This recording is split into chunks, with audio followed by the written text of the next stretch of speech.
Hi friends, బాగున్నారా? మీకు మన స్వీట్ ఫ్యామిలీలోకి వెల్కమ్ చెప్పేస్తూ కారాల సీజన్ అయితే వచ్చేసింది కదండి. మేము మిరపకాయలు తీసుకోవడానికి హౌసింగ్ బోర్డ్ JNTU కాలనీ వెళ్ళాము. రేట్లు అయితే మామూలుగా లేవండి. అంటే వేటికాయ ఉన్నాయి, నేను పట్టుకున్నాను కదా, అది అయితే 650 చెప్తున్నాడు. ఇంకా లాస్ట్గా అయితే 630 అట్లా ఏమంటే వేస్తాడు. ఇవి కూడా 530 ఎంతో చెప్పాడండి. ఇవి ఇంకా లావు ఉన్నాయి కానీ కలర్ అయ్యే బాగున్నాయి. ఇవి 450 అట్లా చెప్పినట్టుకున్నాడండి. 420 430కే ఇస్తా అన్నాడు. ఇంకా ఏమన్నా తగ్గించి అడిగినా ఈ క్వాలిటీ తీసుకోండి అని చెప్తున్నారు. ఇంకా అలా 630కి వేసాడు. ఇంకా లాస్ట్కి మేము ఆవకాయ కారానికే కాదు, కూర కారానికి కూడా ఆవకాయ కాయలే పట్టిస్తామండి. ఆవకాయ కాయలు, కొన్ని గుంటూరు మిర్చి, మెలికల కాయలు 3 కలిపి పట్టిస్తాము. మెలికల కాయల్లో కూడా రకాలు ఉన్నాయండి. దానికి కూడా ఏది అదే కాస్ట్. మేము తీసుకున్నది 530 అంత అనుకుంటా. గుంటూరు కాయల్లో కూడా అవి రకాలు ఉన్నాయి. 120 నుంచి 260 వరకు ఉన్నాయండి గుంటూరు కాయలు. మేము తీసుకున్న అయితే 260 బండి. మెలికల కాయలు అయితే ఓన్లీ కలర్కే వేస్తారండి.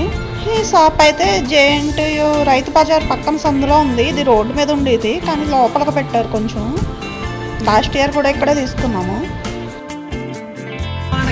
ప్రవీణ్, ఏంటి ప్రవీణ్ లిస్ట్ పెట్టు పెట్టాల్సిన వాటర్ ఇవ్వండి. వాటర్ ఇవ్వండి. 180 అన్నారు కదా, వెళ్ళిపోయాడు 45 వేసినట్టు.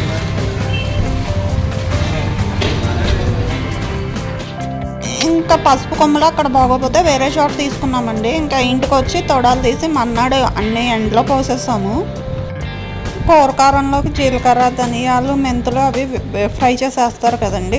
కొంచెం కల్లుప్పు అవన్నీ ఎండలో పెట్టేసుకున్నాను. ఇవైతే 2 డేస్ ఎండలో పెట్టామండి. మేము తీసుకున్నప్పటికీ ఎండ అంత గట్టిగా ఉంది కానీ కొంచెం తక్కువే ఉంది, అందుకని 2 డేస్ ఎండలో పెట్టాము. మా ఆయన మొత్తం పక్కన బిల్డింగ్లు అన్నీ వీడియో తీస్తున్నారు చూడండి. ఇది సోలా చెప్పిది, సోలా అరసాల గిద్ద, అంతేనా? నేను చెప్పిన కరెక్టేనా? సోలా అరసాల గిద్ద బాగుందో తెలుసు. ఇవేమో తవ్వ, సోల, అరసాల, గిద్ద అండి. ఎప్పుడో మా పెళ్ళైన కొత్తలో మా అమ్మమ్మ కొనింది. నాకేమో మొన్నటి వరకు అట్లా ఏమంటారో కూడా తెలిసేది కాదు. ఇది గిద్ద 3 కేజీలకి 3 అరసాలు అండి. నేను అరసాలు 3 అరసాలు కూడా కాదు, ఇంకా తక్కువే వేస్తున్నాను. ఈ 3 కూరకారం అయితే నేను 3 కేజీలు ఆడిస్తున్నానండి. అన్నీ కలిపి 3 కేజీలకి 3 అరసాలు ధనియాలు వేయాలి. కానీ ఇంకా నేను చాలా తక్కువ వేసాను. ఎలాగో కూరల్లో మసాలా అయితే వేస్తాం కదండి, అందుకు చాలా తగ్గించే వేసాను. ఫ్రై చేస్తున్నాను. ధనియాలు అయితే ఫ్రై అయిపోయినాయండి. కొంచెం ఫ్రై అయితే చాలు, కొంచెం పచ్చివాసన పోయేలా ఫ్రై అయితే చాలు. మరి ఎర్రగా ఏం ఫ్రై అవ్వకలద్దు. ధనియాలు పళ్ళంలోకి అయితే తిరగబోస్తాను. ఇప్పుడైతే జీలకర్ర అండి. మనం అరసాలతో వేసాం కదా ధనియాలు, దాంట్లో సగం ఉంటుంది గిద్ద. 3 గిద్దలు అయితే జీలకర్ర. నేను 3 గిద్దల కన్నా తక్కువనే వేసాను, ఫుల్ అయితే వేయలేదు వీడియోలో చూస్తున్నట్టు. జీలకర్ర కూడా కొంచెం పచ్చివాసన పోయేలా అయితే ఫ్రై చేసేసుకోవాలండి. జీలకర్ర కూడా ఫ్రై అయిపోయింది. ఇప్పుడు కొద్దిగా మెంతులు వేస్తున్నానండి. గిద్దలోనే కొంచెం మీరు చూస్తున్నారు కదా అన్నీ వేసాను. కొద్దిగా వేస్తే చాలు, ఇంచుమించు. మెంతులు కూడా ఫ్రై అయిపోయినాయండి.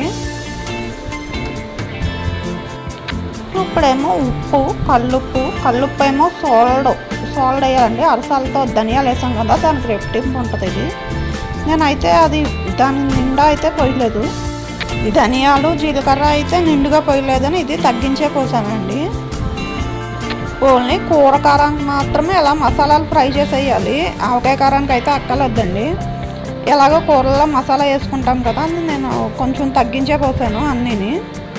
ఇది కూడా లైట్గా ఫ్రై అయితే చాలు. ఉప్పు కూడా ఫ్రై అయిపోయిందండి. ఇది కూడా అదే ప్లేట్లోకి తిరగబోసేసి కొద్దిసేపు ఇంకా చల్లారాక ఇంకా ఎండుమిరగాయలు అయితే పోసేస్తాను.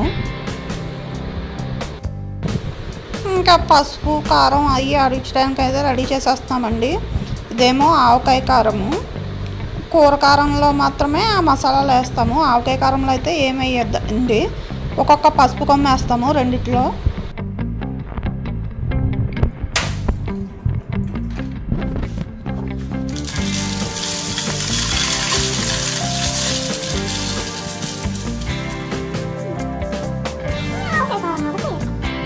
కూర కారంలో అయితే మసాలాలు వేసేసామండి. ఇంకా ఆవకాయ కారంలో మసాలాలు ఏమి వేయము. ఒక పసుపు కొమ్ములు కూడా కవర్లో పోస్తానండి. ఇంకా ఏమీ లేక పెద్ద పెద్ద కవర్లో పోసి ఇచ్చాను. ఈయన మిల్లు దగ్గర పట్టించి తీసుకొచ్చేసారండి. ముందుగా పసుపు పట్టించమన్నాను. ఇంకా పసుపు అయితే పళ్ళుల్లో తిరగబోసేస్తున్నారు. వేడిగా ఉంటాయి కాబట్టి ముందు పళ్ళుల్లో తిరగబోసి ఆ రోజంతా అలానే వదిలేస్తాను. మాకైతే పసుపు ఎక్కువనే పడుతుందండి. మా పాప కూడా పసుపు ఎక్కువనే వాడుతుంది. మొహానికి అది పెరుగులో పసుపు వేసి కలిపితే గ్లో వస్తుంది అంటారు. నేను పెడతాను, అది కూడా పెట్టుకుంటుందండి. అందుకు పసుపు అది ఎక్కువనే పడుతుంది. కూర కారం అండి, కూర కారం బాగానే పట్టించారు. ఆవకాయ కారం దగ్గర ఎప్పుడు వస్తుంది తేడా. నేను ఆకులు ఉంటే అదే కొంచెం ఆకులా పడతాడండి మొరుంగా పట్టమంటే. ఇంకా ఆకులు ఉంటే మళ్ళీ పట్టించమంటే ఈయన అలాగే తెచ్చేశారు. నాకు పని మళ్ళీ మొదలైంది. కూర కారం అయితే మెత్తగా పట్టామంటాం కాబట్టి మెత్తగా పట్టేస్తాడండి. ఆవకాయ కారం కూర కారం కన్నా కొంచెం మరుంగా పట్టమంటే ఆయనేమో కొంచెం ఆకులాగా మిరపకాయలు అట్లా పెట్టి తెచ్చేశారు. ఇదిగోండి ఆవకాయ కారం అయితే ఇలా మీకు వీడియోలో అంత కనిపిస్తలేదా కానీ చూస్తుంటే ఆకులాకులుగా ఉన్నాయి. ఇంకేం చేస్తాం, మళ్ళీ జల్లించిపోసాను. మళ్ళీ తీసుకెళ్ళి పట్టిస్తా అన్నారు కదా, ఇంకేం వెళ్తారులే అనేసి వద్దని మిక్సీకి వేసానండి జల్లించి. లాస్ట్ ఇయర్ కూడా సేమ్ ఇట్లానే చేశారు. నేను అదే గుర్తుంచుకుని ఎలా ఆకుల్లో ఉంటే ఇంకో ట్రిప్ వేయించమన్నాను. ఈయన చూసుకోకుండా తెచ్చేశారు. మళ్ళీ నాకు పని మొదలైంది. ఇంకా ఆవకాయ కారం జల్లిస్తుంటే ఒళ్ళంతా చేతులన్నీ మంట పుట్టినాయి. ఇంకో జల్లిస్తే ఎంత వచ్చిందో చూడండి. ఇదంతా మళ్ళీ మిక్సీకి పెట్టాను. చికెన్ పిక్కలు, ప్రాన్స్ పిక్కలు, నిమ్మకాయ పచ్చడి, పండు మిరపకాయ పచ్చడి అన్నిట్లో ఇదే కారం వాడతాను.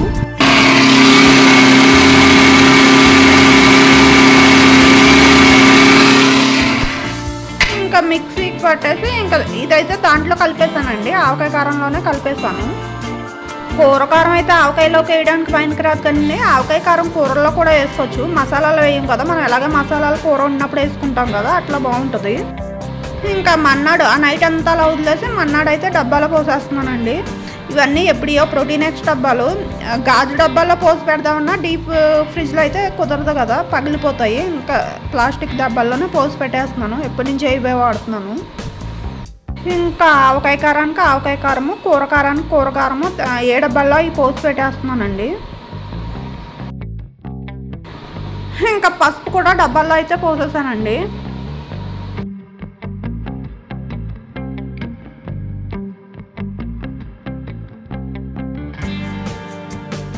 ఇంకా డబ్బాలన్నీ ఒకేలా ఉండటం వల్ల దాంట్లో ఆవకాయ కారం ఏదో కూర కారం ఏదో కన్ఫ్యూజ్ అయిపోతానండి. అందుకనే దాని మీదే రాసి పెట్టుకుంటాను నేను.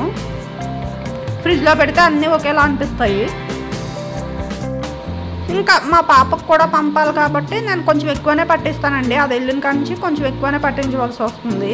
మొన్న అయితే పార్సిల్ పంపించాము కదా, అప్పుడు కారం అయితే వద్దండి, ఉందండి. కానీ ఎప్పుడు అడుగుతుందో తెలియదు, అందుకనే పట్టించి ఉంచుతాను. మొత్తం కూర కారానికి అయితే గుంటూరు కాయలు పట్టించవచ్చు. కానీ ఇంకా ఎప్పటి నుంచో మా నాన్నమ్మ ఇవే పట్టిస్తుందండి. మాకు ఇంకా అట్లానే అలవాటు అయిపోయింది. మా అమ్మ మొత్తం అందరూ ఇవే పట్టించుకుంటారు. కూర కారానికి కారం ఉండదు, కలర్ బాగుంటుంది, అందుకని ఇవే పట్టిస్తాము. ఈ కాయలు అయితే ఈ సీజన్లోనే దొరుకుతాయి కాబట్టి ఇంకా ఎక్కువనే కొంటాము. కారం అయితే ఫ్రిడ్జ్లో సర్దేశాను. ఇంకా కారం పని 5లోకి చింతపండు ఊరి నుంచి వచ్చిందండి.